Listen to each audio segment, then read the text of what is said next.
Hello. Madam Clerk, whenever you're ready, we can get started. Oh, here's a couple count. We'll hold off another minute.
Madam Clerk, we're going to go ahead and get started.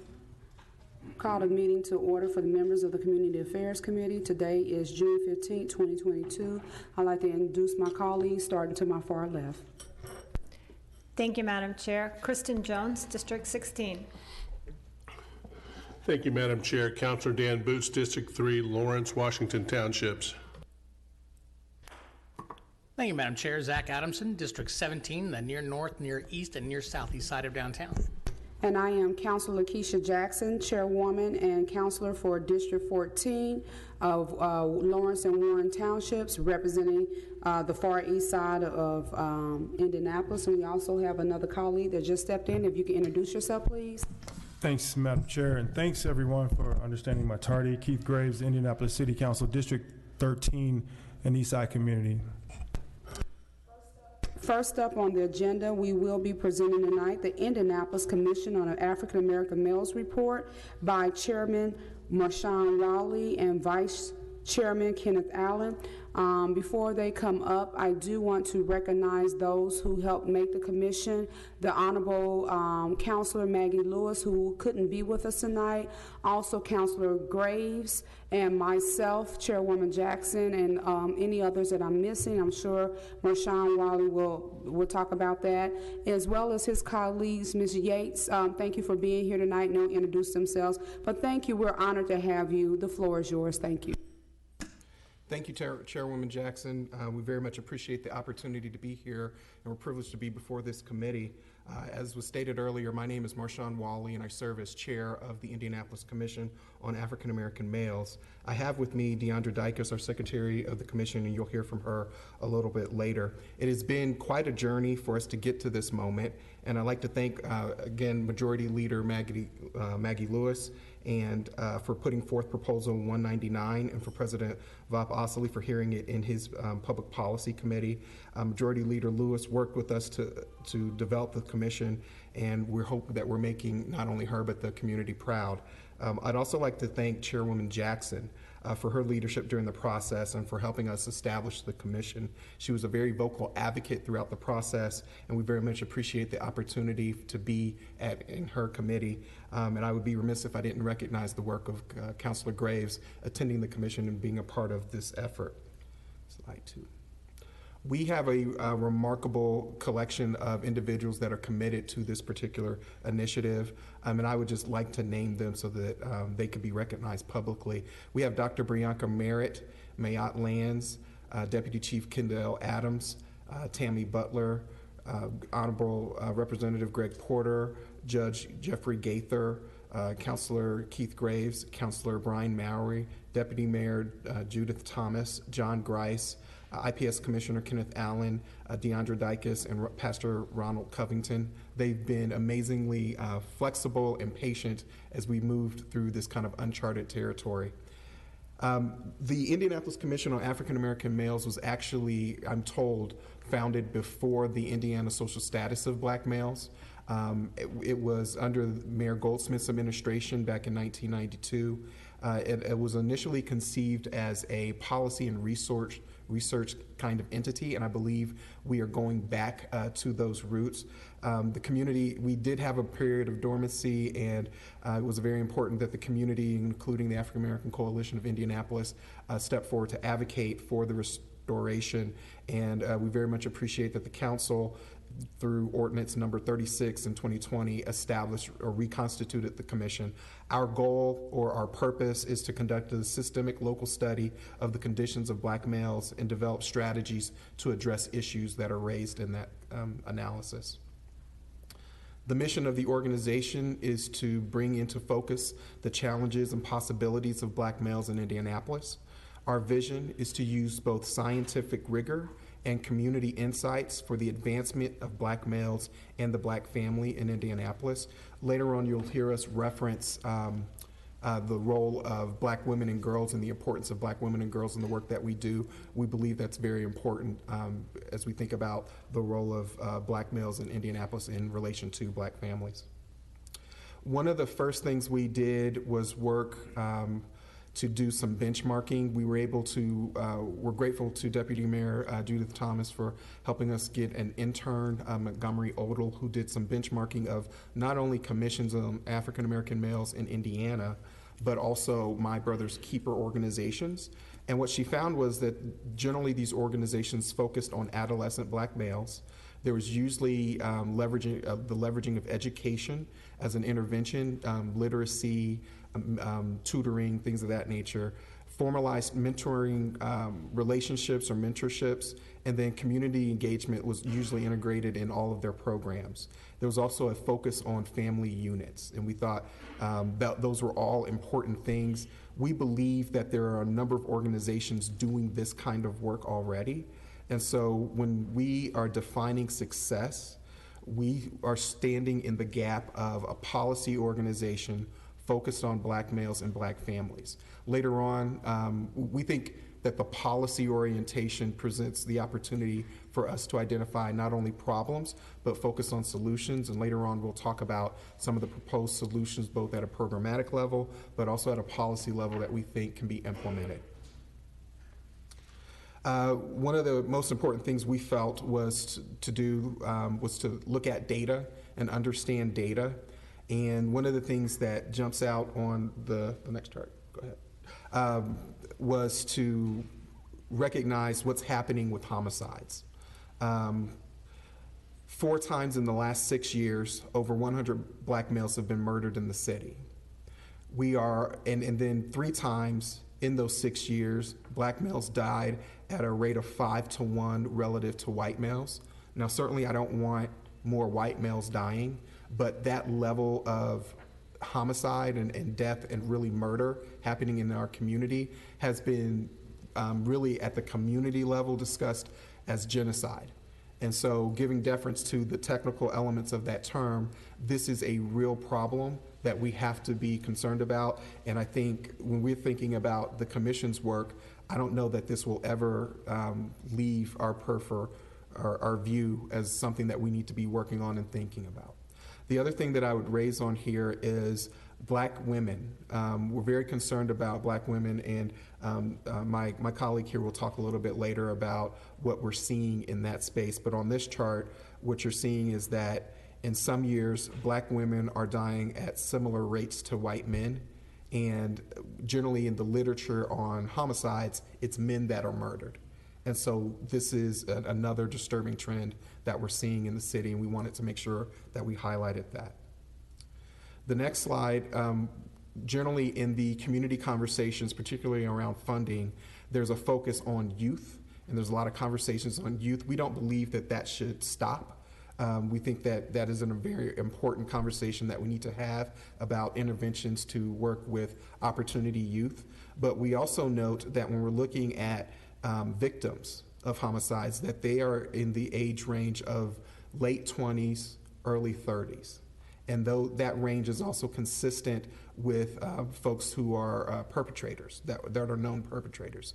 And so what our concern is what is happening in that space. We know that the Office of Public Health and Safety has heard this issue as well, and we've been able to engage with them, and we know that they're doing great work in this space, but we think that it can't just be the Office of Public Health and Safety. This has to be a citywide effort with the business community and the philanthropic community engaged as well.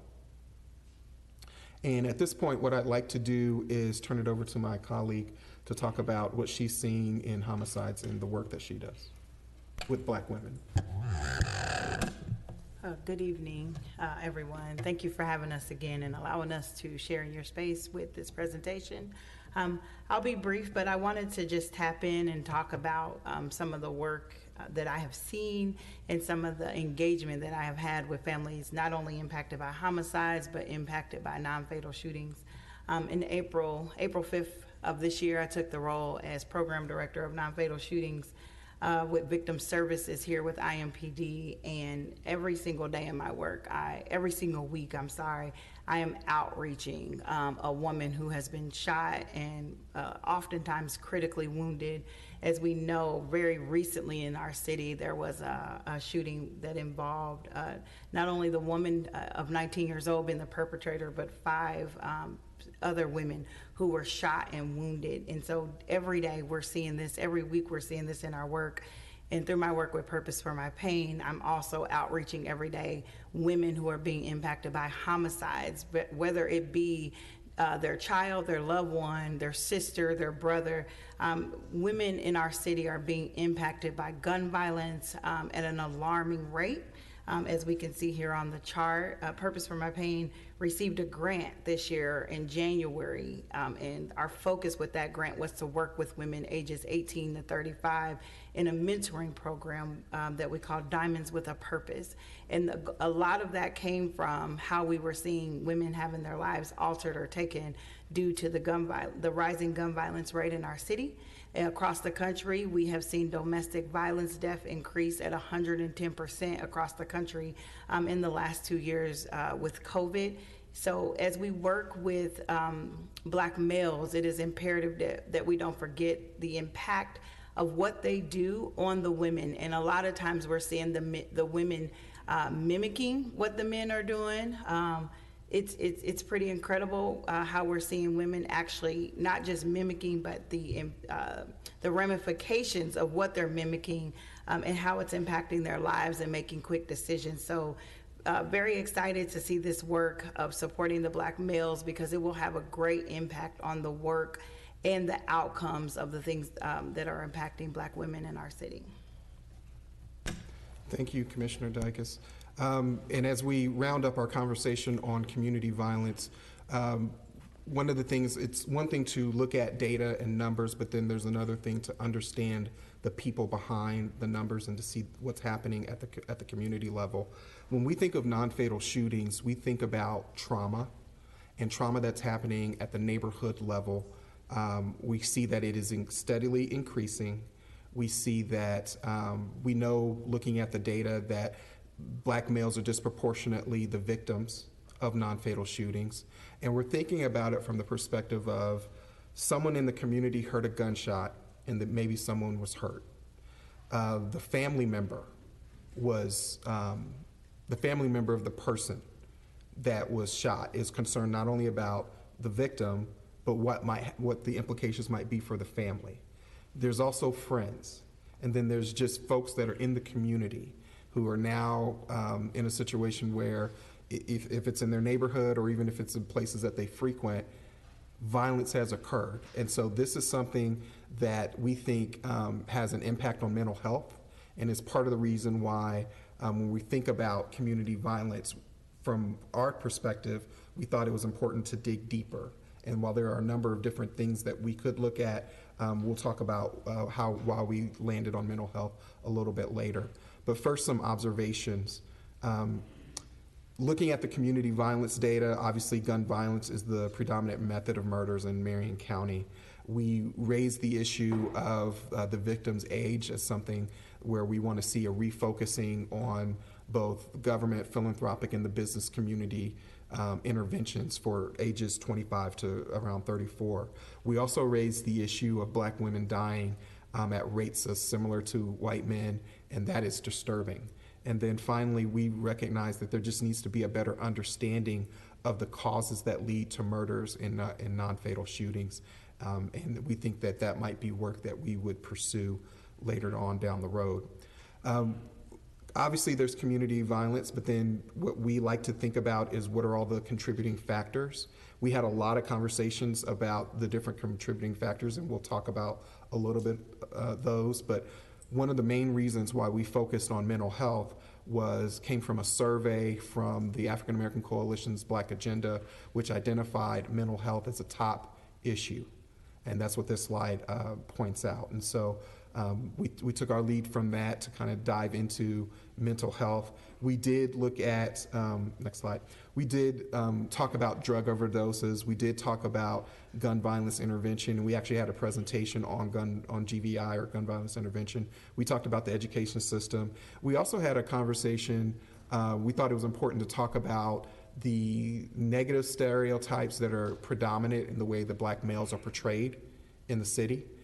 Generally, you're seeing either Black males as athletes or victims of homicides, and you're not seeing the full spectrum of Black males. And so that was something that we feel like the commission should take on, and something that you might see us working on down the road. Getting deeper, a little bit deeper into mental health, we note on this slide that African Americans in general throughout the state are disproportionately in the mental health system. The Black population in the state of Indiana is roughly 9.9%, roughly 660,000 people, maybe a little bit more. But when you look at the rate per 1,000, we're at 30%. And so one of the good news is we have Black people in the mental health system, but we also know that mental health is a stigma specifically in the Black community, and so there's so much more that we're missing. And I think when you add on the community violence that we're seeing, it just raises alarms. And so as a policy organization, our opportunity, we think, is to look at solutions both at a programmatic level and then also at a more legislative level. And so part of what we tried to do was engage organizations that were in this space. We weren't able to engage all of the organizations, but we were intentional in the organizations that we did engage, and we'll continue to engage other organizations as we move through our process. Real quick and briefly, we believe that as a part of the Indiana Commission on the Social Status of Black Males, that the Indiana Black Barbershop Health Initiative is an important intervention. It's a program that is already done by other commissions around the state, and we would look to bring that program here in Indianapolis and replicate it as part of the work that we do. We also note that the Indianapolis African American Quality of Life Initiative has made a focus on mental health and reducing trauma, as well as looking at substance use disorder. And so we're going to be paying attention to the organizations that are funded out of this effort and try to find ways to collaborate or lift up the work that they're doing. We were able to connect with the Business Equity for Indy. Business Equity for Indy is a partnership between the Central Indiana Corporate Partnership, the Indy Chamber, as well as the Indianapolis Urban League. And their Impediments to Health Committee has created a playbook that I think could have positive implications even for city government here and other corporations and small businesses. The playbook establishes ways for managers to identify stress in employees and gives them the tools to help them navigate those issues. The other piece that came out of our engagement with Business Equity for Indy was their engagement with other community centers, where the idea of co-location of mental health services came up. so that in addressing the stigma that I referenced earlier, supporting programs that are at community centers, churches, other places where people might naturally go could be an opportunity for funders or even the city as they think about how they might engage. We also have been following the federal rollout of 988. We know that the city is working on that. We know the state is working on that as well. 988 is a hotline essentially that folks will be able to call to get de-escalation services. In talking to folks involved with this, we've learned that up to 80% of mental health calls can be de-escalated without having to send out an officer. Part of what they're trying to do also with 988 is not have officers involved and engage a peer, someone who has already had a mental health experience where they went through it and got to the other side so that they can arrive and help folks as they work through their issues. And so we're excited to see that roll out. We also noted that NAMI has their own program that addresses stigma called Our Own Voice, which is a speakers bureau, something that we think should be lifted up. We also note that organizations like Faith in Indiana have been really involved in advocating for mobile response teams. They've also raised the issue of better training for 911 dispatchers. We note that there's been just a recent incident with Herman Whitfield where we just had a different opportunity to have a different kind of response. We may not have had the outcome where he unfortunately was a victim of homicide. The mental health, we also, in engaging with the 100 Black Men of Indianapolis, the issue of mental health for folks that are providing support for individuals was brought up. And so we thought that that was an important issue to raise. In dealing with the supply side issue of mental health providers, we think that a potential partnership with India Chiefs and faith-based leaders who might receive scholarships to go through either a certificate program or some kind of credentialing program to help them with counseling and mental health interventions could be something that would be of interest and could be beneficial to dealing with the supply side for mental health services. We note that only 4% of mental health therapists in the country are African American, and that is a huge barrier when folks are thinking about cultural competency and their willingness to engage in what could be a pretty vulnerable spot when they're engaging with someone and talking about their issues and concerns. And we appreciate that the city has been more forward-thinking in decarceration. And so we would encourage that path to continue, particularly with what's been done with the Community Justice Center. We've noted that suicides, particularly Black youth suicides, has been an issue. And so when we found research from the Congressional Black Caucus, they offered a number of items that we detail a little bit more in the report, but providing mental health services, particularly at the marriage charter schools, is something that has been of interest. I know that has been a community interest and raised up in the AACI Black Agenda, but these are just other sets of ideas that could be advanced. So as we were thinking about the broad parameters of what to study, as well as trying to conduct a study, we also felt that it was important to understand and think about the future of the Indianapolis Commission on African American Males. And so when we're thinking about the future of the organization, we are beginning in the preliminary stages of trying to understand what funders might be available to support a Black policy and research organization, particularly if the Indianapolis Commission on African American Males became its own 501c3. We're also trying to understand the implications of it being both a 501c3 and a city agency that's kind of situated between, I don't really know how to describe it, but I just know that we're in an interesting spot. office space, and then obviously startup funding to really just stand up our programs and a fundraising effort to just for the sake of the future of the organization, or things that are top of mind right now. From a programmatic perspective, we've raised, we believe that community conversations are something that will be a core deliverable for the commission. We believe that quarterly conversations, either virtually with another partner or with targeted groups, or just any kind of setting where we talk about Black males in the education system, or mental health, or conflict resolution, or parenting. We think there needs to be more conversations, and that's one of the things that the commission will take on. We also believe that there needs to be continuous advocacy for interventions for Black males who are struggling to reach their potential between the ages of 25 to 34. From a policy perspective, we felt that we needed to kind of give you a clue as to where we might be going. We think unmet mental health needs are something that we will continue to focus on, given that the community has said that this is a top concern. We also know that education has been a top concern as well from the community. We are discovering the unmet needs of the community aged between 25 and 34. We're going to really want to focus on that and lift that up. And then when we're thinking about what happens after age 18, I think that's really primarily oriented towards aging out of foster care, and what happens to folks that age out of foster care. We have a website. We're moving along.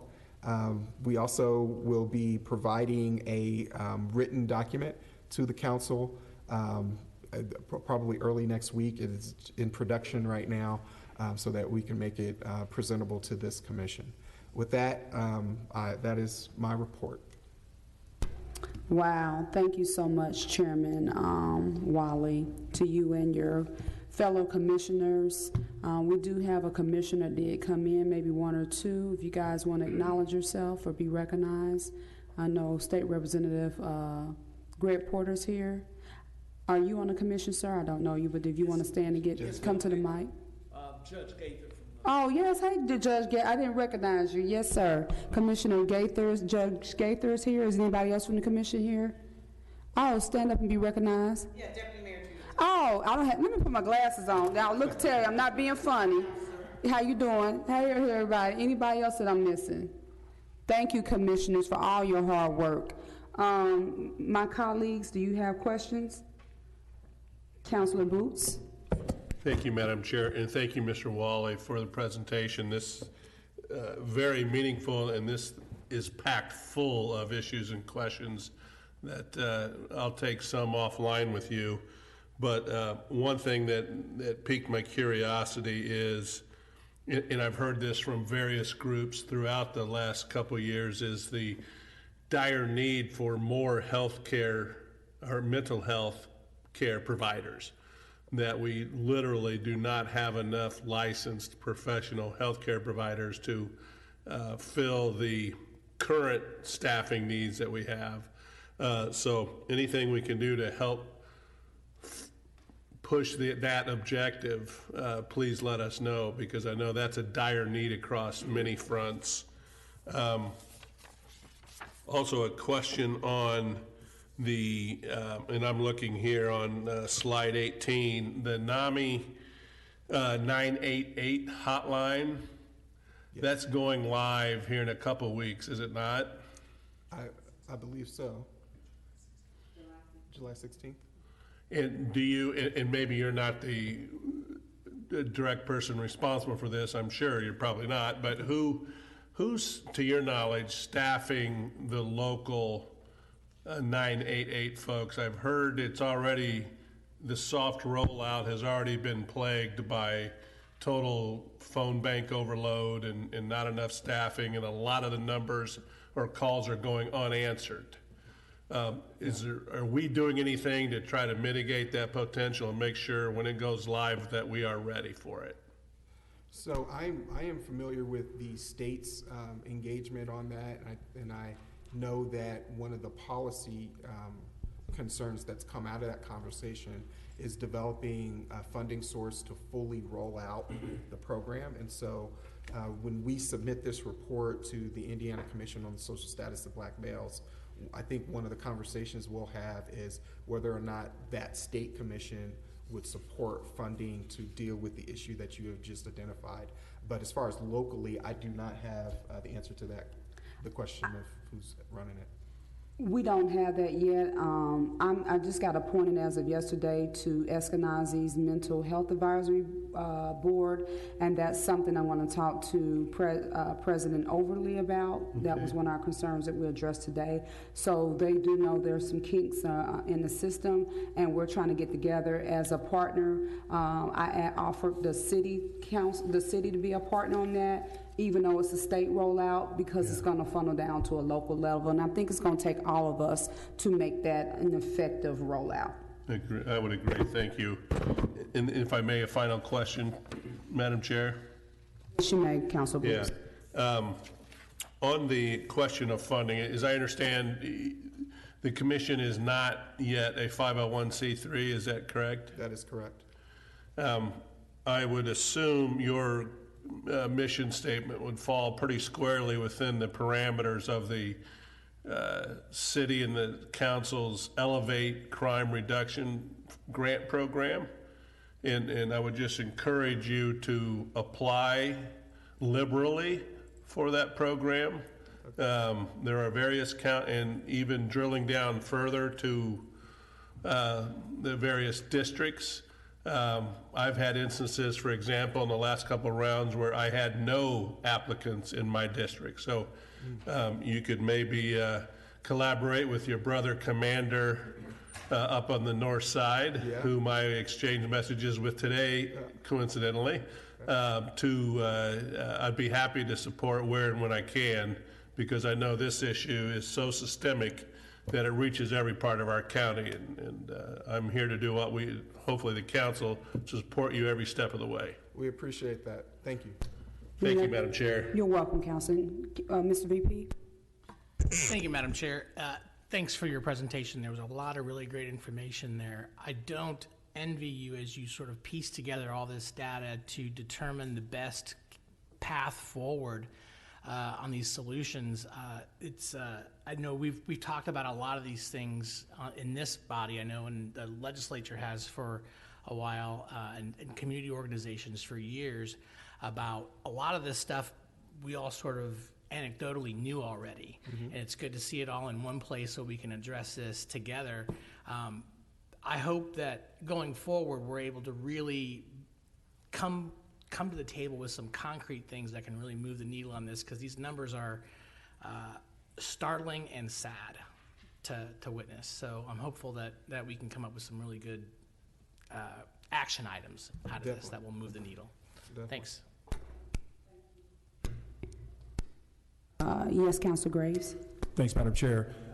Thank you for this presentation, Chairman Wally. And thank you to everyone who participated, the entire team on the Indianapolis Commission on African American Males.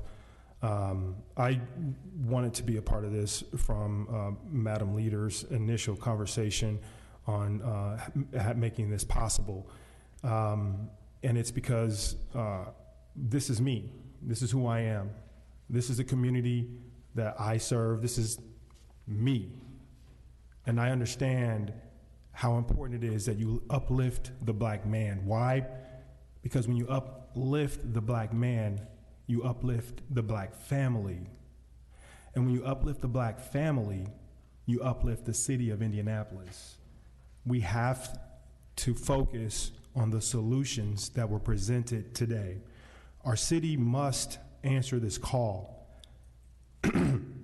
I've heard it many times of the level, I think in this particular report, it was called alarm at the gate with the 100 black men. I'm not sure if this commission is the final piece that needs to make that alarm bell go off, but we need to make that alarm bell go off. Our city must find their way to participate and partner with this commission to find these solutions.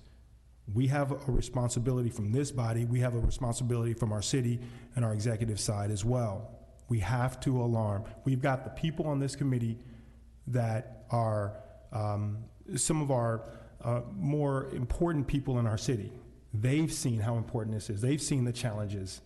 And none of us on this committee, none of us on our council have missed these types of presentations. It's time that we make a decision as a city to move our efforts in this direction. I'm extremely proud that we on the council were able to make this committee happen. We're starting to see the data unfold 1 year later. Now it is time for us to move this needle forward by addressing those solutions that are outlined. So, Madam Chair, I appreciate your willingness to allow this to come before your committee. I am a part of whatever you need me to be, any meetings we need to be in to help this committee begin this process to reverse these numbers that we're seeing. It must be an alarm for every one of us. Thank you, Madam. You're welcome. Before I talk, Councilor Jones, do you want to say anything? Okay, good. And then I'm gonna ask for the commissioners and anybody else from the public they want to say anything. They don't call me Action Jackson for no reason. I was sitting here taking notes as I was listening to the presentation. Director Hergert might get me, but are you taking notes, Director Hergert? My friend? Yep. Okay, and thank you for your work and support on this. And our team up there, you guys are phenomenal. Thank you so much. But here we go. Is that Eva and TK? Y'all ready? Say hello to the crew. 988, we got to figure out on the mental health part what the city role can be with that. I don't think it can all, even though the state rolled it out, it rolls down and affect our residents here locally. We do have ARPA funds for mental health, and I think we just figure out what our piece of the pie is and responsibility is for that.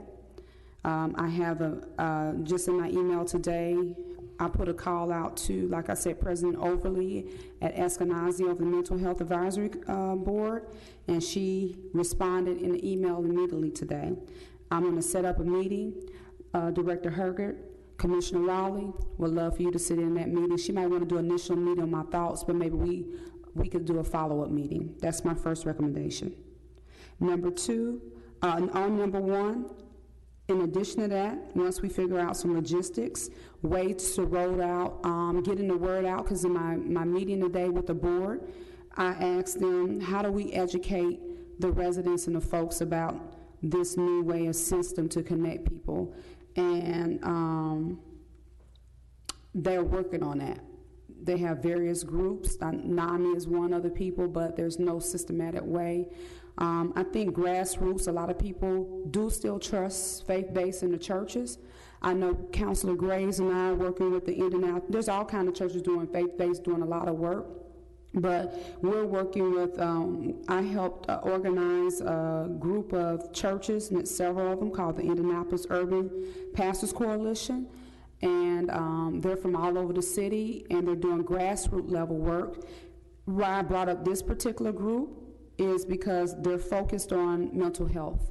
They want to be mental health from the grassroots level to where they get certifications all the way up, and they want to do train-the-trainer from within their churches to the ministry of their members of their church, and they can co-do it at other churches. And I think this would be a great way we can utilize them with this new system, if we can figure that out to some way. And you're looking at collectively, what would you say collectively with all the churches together? You're talking about over 50,000 collectively, just there.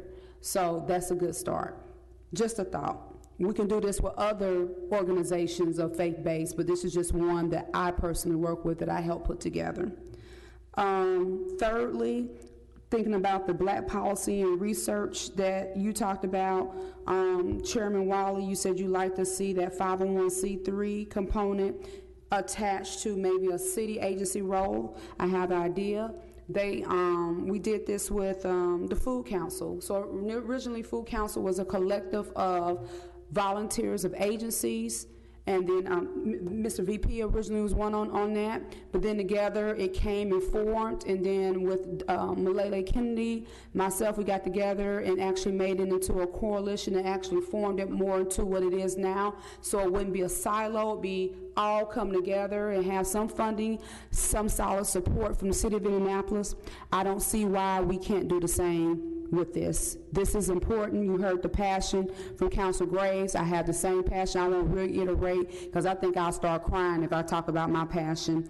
I think what you're seeing today, and we just celebrated Juneteenth. We celebrated the national holiday, but are the chains truly broken? And for that, to do that, we have to be able to make sure that our black men, African American men, and our families on some playing field, that they have an advantage to some of these chains being broken, that they can economically be mobile and survive, that they can thrive in our society and not feel that they're sinking or not being able to contribute in the way that they would like to. And I think, like Council Graves says, it is our obligation as leaders to help this happen. And so I'm in full effect of, if we can create that agency on the city level combined with that 501c3, I think that's a great marriage that you recommended, Chairman Wally. With that said, I think there's some more things. If you give me time to think, I'm the thinkinator. That is a word I came up with. My HR director laughs at me because I come up with words, and they're going to be famous one day, but thinkinator. Let me get time to think, and I'll come up with some more recommendations. But until then, Madam Clerk, anybody from the audience want to say anything? Yes, sir, Mr. VP. Thank you, Madam Chair. I was wondering, because like I said before, this seems such like a daunting, huge mountain of things that we're going to have to overcome in this report that sort of outlines some of the important things to deal with. And I wondered if you took the data that you collected here and presented to us the two top things that you think would move the needle on these items, because it seems like a lot of times we put together, like the Food Council you mentioned, you have all these different people with all these different perspectives and experiences coming together, throwing ideas into the pot, and you come back with this enormous pile of issues to tackle that are all in their own right important to deal with. But because the list is so large, oftentimes it's difficult to get enough resources, enough energy, enough excitement, enough enthusiasm, enough passion to tackle all of them at one time. If there was maybe 2 or 3 items that you could say, these are the things that will move the needle the most meaningful ways, what would you say that those would be? So thank you for that, because we actually, before we left, I wanted to invite the council into partnership on 3 things. The first one is community conversations. We need to have community conversations. For us, this is community insights. That is part of our mission, to gain the community insights so that we can translate that into policy concerns. The second item I would raise is trauma-informed care at the mayor's charter schools. That is something that I think that it could happen within city government, and I think it's a situation where we could work with the city county council and whatever the commission is that deals with charter schools to ensure that either now or moving forward there are trauma-informed care plans for these young children who are hearing and seeing people shot in their communities. The third thing was the supply side. I believe in this particular moment in the city's history, there's an opportunity to empower faith-based leaders or other individuals with credentials or access to credentials that can help them serve as mental health service providers. And so we thought of India Chiefs, but there might be other, as a vehicle to support that kind of initiative, there may be other ways. But those 3 items are things that we at ICAM would like to invite the City County Council into partnership on, and we'd love to talk to a specific counselor to help us guide through any one of those 3 initiatives. So there is the initiative in a 2-year or 3-year pilot program where the mayor is doing the trauma part. Have you heard about that, the OEI? So we were familiar with it, but part of what we want to do is make sure that it's actually happening and that it's ingrained into all the programming moving forward, so that moves from pilot to something that just needs to happen.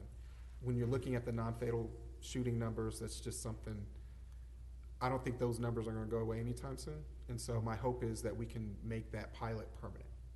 Okay, so could your commission be a part of the can we set you up the mayor's office to talk about that conversation? Certainly. And then we could see about working that from pilot to actual permanent implementation? Yes. Because then that could be a checklist, because I think that's a go. Yeah. That's one of them. So the other one, number 3, supply side, empower faith-based. Council Graves and I don't want to put this out here, but we're working with the state right now on some funding, and we're working on exactly that, to train faith-based organizations to be the mental health, like counselors, or just what you said. And I think you can work with us and we can make that a go. I think we'll have a substantial amount of money to be very effective in that. So we can partner in that if you would like to. Definitely. On that. I think number 2 may be a go.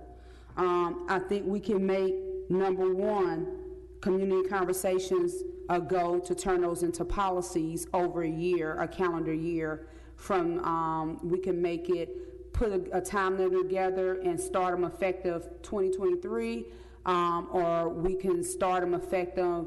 We like to sit down and start and talk about what that looks like. I like conversations first to see what it looks like, so we can set you up with Director Herger and Madam Majority Leader Lewis and some folks and see what that looks like. I don't see a problem why that can't be a go.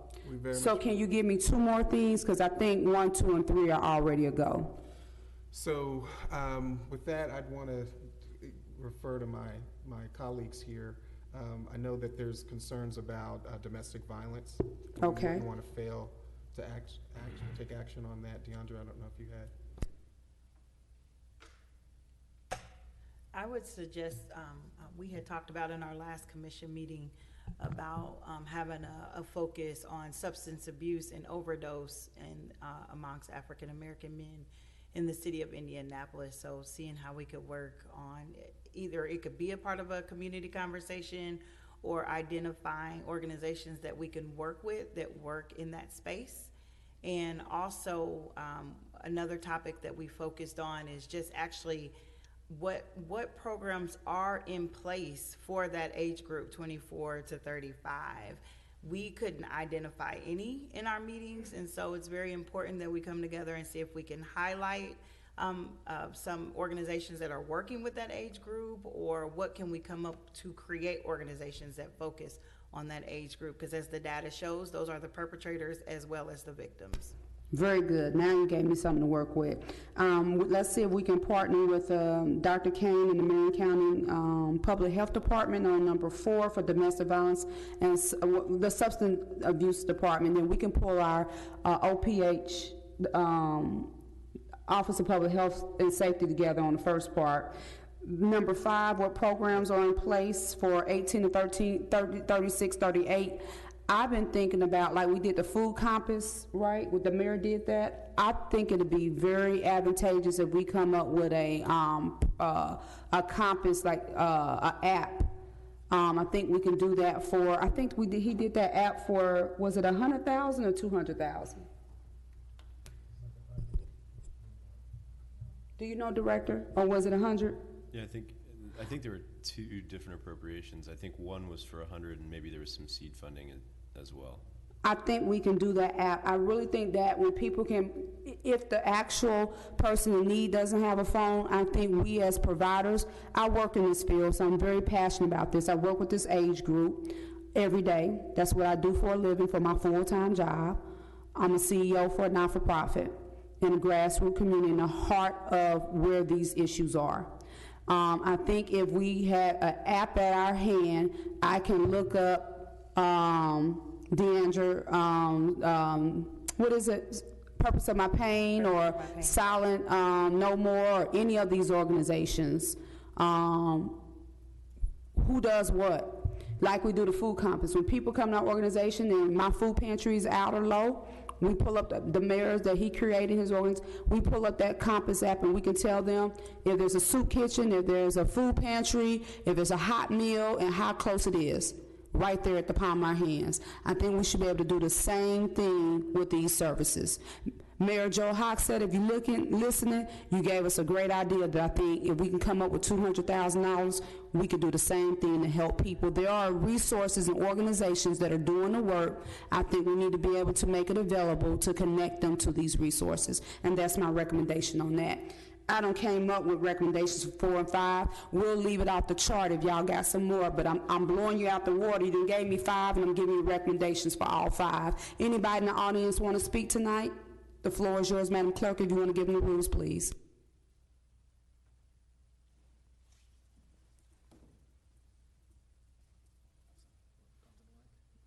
Go ahead, Judge Gaither, Commissioner.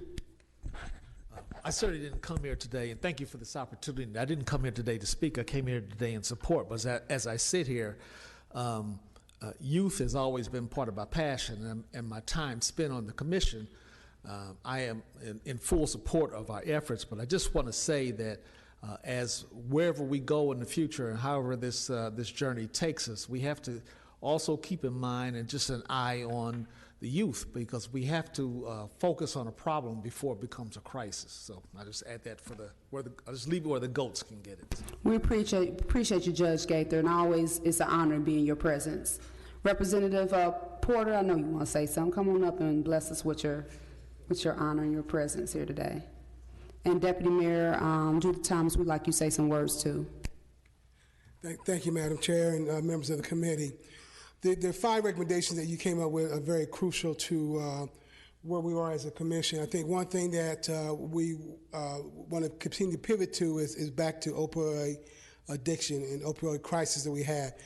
In 2018-2019, Marion County Public Health Department and the state of Indiana was going to really focus on that, but we had a thing called the pandemic. And so we pivot from that to address COVID-19. In the last budget session in the Indiana General Assembly, I think we put $90 million into mental health initiatives because of the American Rescue Plan in regards to that. So we still have those dollars there. There's a lot of conversation right now. We talk about the opioid addiction and the crisis. There are several states that right now they're continuing to sue those pharmacies, and the Attorney General is incumbent upon him and his team to move forward, Madam Chair and ladies and gentlemen of the committee, to sue and make sure that we are adequately compensated for the things that have been done in regards to our people here in the city of Indianapolis and in the state of Indiana. So if we look at what's out there, you're absolutely right. We do have some things that are moving forward right now. However, we have to continue to move forward and make things happen expeditiously. Thank you for the time to speak. Thank you. Pleasure. Come on, Queen. Good evening, everyone. Thank you, Chairwoman, Chairperson. I think that a great presentation, Marshawn. We've had some great conversations during the commission and at the commission meetings, but I do like the idea of community conversations to actually talk about a lot of the issues and for people to come forward that are doing the work that we may not know have been working on these issues, and to be able to collaborate and partner and just make it even stronger and more educational for our community, as well as being able to list those organizations and put them in a place that people know where they are and where to find them, and have internal conversations. We talked about the Office of Public Health and Safety. We talked about the Office of Education and Innovation. I think that that's probably the next step with the next meetings of having those directors and people that are doing the work, that have ideas and have been doing the work, and the American Rescue Plan funding, what the Commission's been talking about, how we can work together to solve some of these challenges and to bring them to light, especially to take the next step. So thank you. Yes, ma'am. She brought everything together, what I said. Yes, ma'am. Anybody else from the commission? Mr. VP, last time. Thank you, Madam Chair. Those are some really great suggestions, and I don't know where I can help plug into a lot of those, but the very first one you listed, and I know Deputy Mayor had mentioned this also, this community conversations seems to be right up the alley of this body in particular. So hopefully what I would like to see maybe is if you could work on a template for hosting these kind of community conversations, and then let us sort of walk with you in the community, in our communities on the council, and help set those up. Yes. And that we can do pretty easily. The other ones obviously count us, here in this body as an ally getting these things accomplished, because I think they'd all be worth starting with as a good starting point. That is an awesome recommendation, Mr. VP. I'm going to walk with you on all the other recommendations I made. I'm going to hold you. I don't have to hold your hand. I'm going to walk hand to hand. Deandra knows me, so that's if I make a recommendation, I'm not going to leave you. We just got to get these meetings set up, is why I asked them, was they taking notes? So you got to hold me to the fire, though, because I got a lot of hands and irons in the fire, as they says. But Marshawn, I'm all the way in. My word is good. So what I can do, I can do. But I do like the recommendation of Mr. VP Addison about if you could allow us to be a part of the community meetings so we can get our folks engaged in those. That'd be great. I'm on the far east side, so love to have them out there as well, especially where the need is so great, especially Council Graves and I's, where some of the murder rates and violent rates are very high. And okay, and he is. I think the three of us right here can't get we're going to be one of some of your top supporters as counselors. So you got it right here. Last call for anything on this subject. Very great presentation, very great work. We really appreciate wholeheartedly all the time and effort, your time, talent, and everything that you put in this. Thank you so much. Let's give them a round of applause. Thank you. Our next speaker tonight is on the ARPA, which stands for American Rescue Plan Act update for Safe Summer Saturdays, sports of all sorts. Director of the Department of Public Parks and Recreations, Deputy Mayor Phyllis Boyd. The floor is yours. Or did you not know you were speaking tonight? Oh, you're not Deputy Mayor yet? Oh, you Director? Director, I don't promote you. Well, Director, maybe that's coming up. One of my new favorite people. All y'all my favorite, but you helping me along. We got to get that park going too over there. But thank you. Thank you so much for having Indy Parks here today to present to you. Good evening. I am Phyllis Boyd. Can I make an announcement real quick, Director? Yes, of course. Thank you. I don't know if y'all know, but I got parkland named after me about 3 months ago. Did y'all know that? Yep. I just want to let y'all know that. Thank you. Jackson Bell's Run. Yes, ma'am. There you go. Well, good evening. It has really been a fast-moving and action-packed, activity-packed summer so far in Indy Parks. We're going to be reporting on the ARPA-related Safe Summer activities, but also just anything really that we're doing to engage community this summer, and that includes our pools. We're really excited to be here today to share information about these programs and events, and we've been working really hard to engage, educate, and entertain park goers this summer. So our Indy Park summer pool season is underway. We have 7 pools open that include Broad Ripple, Frederick Douglass, Garfield, Perry, Riverside, Thatcher, and Willard Parks. And this summer, free pool passes are available for Marion County residents. Passes are available at any pool and customer service center at the Riverside Regional Park, and also at some of our family centers and facilities. You can find a full list of pool offerings and free admission details at parks.indy.gov. So far, we have distributed over 18,000 free pool passes to the community. Each pass is actually for a family, so that's 18,000 households that are being able to take advantage so far of the free pools. If you get to a pool and it is at capacity, which is often what is happening, our pool sessions are available Wednesday through Sunday, and they are 11 a.m. to 2 p.m. and 3 p.m. to 6 p.m. We have an hour break to recirculate the waters and give the lifeguards a break. But our pool sessions have been at capacity, and particularly on days like today, people are getting out and trying to cool off in those pools. If you find the pools are full, you can also try going to one of our 17 splash pads around the city that are operating and available. You can just walk up and they are free. They are operating generally from 8 a.m. to 8 p.m. The recirculating splash pads are from 10 a.m. to 8 p.m. Next slide, please.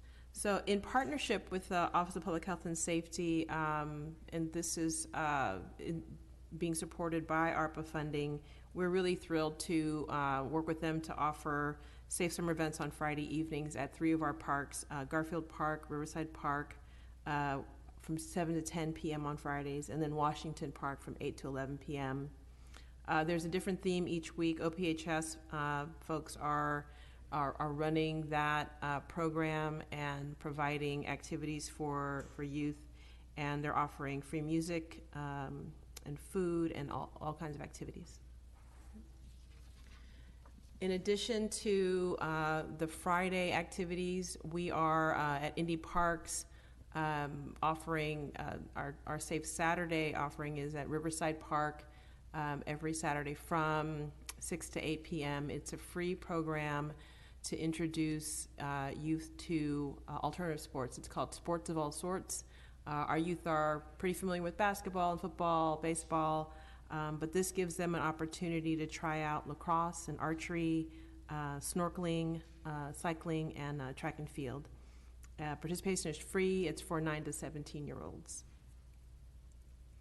And here's just a few photos of youth enjoying the safe summer activities on the Fridays and Saturdays. You can see folks in the pool learning some water safety and snorkeling, and then other activities that are taking place in our Family Center gyms. In addition, we also have free concerts that the community can go to and movies. We have, excuse me, events at McAllister Amphitheater in Garfield Park, Eagle Creek, Martin Luther King Park, Broad Ripple, and then also at the Taggart Memorial. Those schedules are available online. There's just really hundreds of events and activities that people can engage in all summer.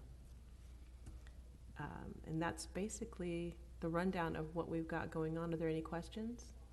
Thank you. Sweet and to the point, but very good information. Thank you, Director. Councilor Graves and Mr. VP. Thanks a lot, Madam Chair. Thanks, Director, for your presentation. Just quick observation.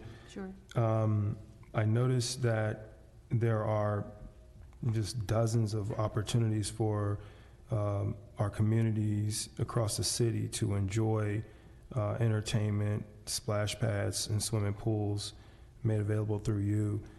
But I do also notice that as we move east of the center of town, not a lot happens. I know we're having some challenges with the staffing of the swimming. We do have a splash pad or two, but no entertainment.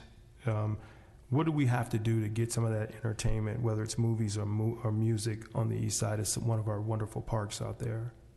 I think we just need to get together and start to plan for that. We actually are working with Gang, thinking about, they're one of our partners at the Taggart, thinking about what does it look like to have a more dispersed performance and entertainment schedule that is out in the neighborhoods. What would it take to have these events and scheduling and we're absolutely interested in doing that and would love to explore that with you. Absolutely. So thank you for that response. The Eastside welcomes that, as we love music and movies as well. So we would love to see that schedule in 2023 reflect more east of King Park, which is where I can, and that's pretty much center of town. I'm not finding much outside of that. And we've got miles of east as we take a look at what's east. Definitely. Thank you. Thank you, Madam Chair. And I was going to say something similar, mostly about the pools. And I know that the challenges that you guys have been dealing with, similar to companies and the city enterprise-wide with staffing issues. I was going to say thanks for at least spreading them out enough so that people would have opportunities to get on public transportation. And transit is such an important thing, especially issues for me in the district that I serve, that they seem to be pretty close to transit lines and at least spread out so that people can get to them pretty easily. And the more likely an area is to have mobility, it seems like there are fewer pools in those areas that were open, and so concentrating those in areas that are mostly deprived of mobility. So I was happy to see that, but like Councilor Graves had mentioned, hopefully in the next year we'll be able to diversify a little bit of this and keep it moving. I was happy to see Frederick Douglass and Willard Park on the list. Those are two big parks for challenged communities that need places for these young kids to go, especially in the heat in the summertime. So I appreciate all your work this summer. Definitely. Thank you. One of the things I do want to share that we're working on in terms of with our hiring of lifeguards, that is definitely the pinch point in terms of opening up as many pools as we can. And what we're finding is that applicants, you may have 10 applicants, but only 2 can pass the test. So we're going to be reaching out to the applicants that did not pass tests and engage them in a winter, spring program to get them ready for next year, to really start working on that pipeline so that we can open up as many pools as we can. Anyone else? Councilor Booth? Thank you, Madam Chair, and thank you, Director Boyd. And I would just be remiss if I didn't take this opportunity to encourage Indy Parks to do all it can. And if there's anything I or we can do to help with the staffing shortage, this is the 3rd summer in a row that my local pool has not been open. And I know there's staffing shortages, but when, we're going 3 seasons now without a pool, I'm hoping that Psalm would get a little additional attention to try to do all you can to get it open. So I'd be remiss in not serving my people if I didn't push that tonight. So thank you. Thank you. Thank you. Anyone else? All right, great presentation. Thank you so much for your time. Can I get no further business? Can I get a motion to adjourn? Motion to adjourn. So move. We're adjourned.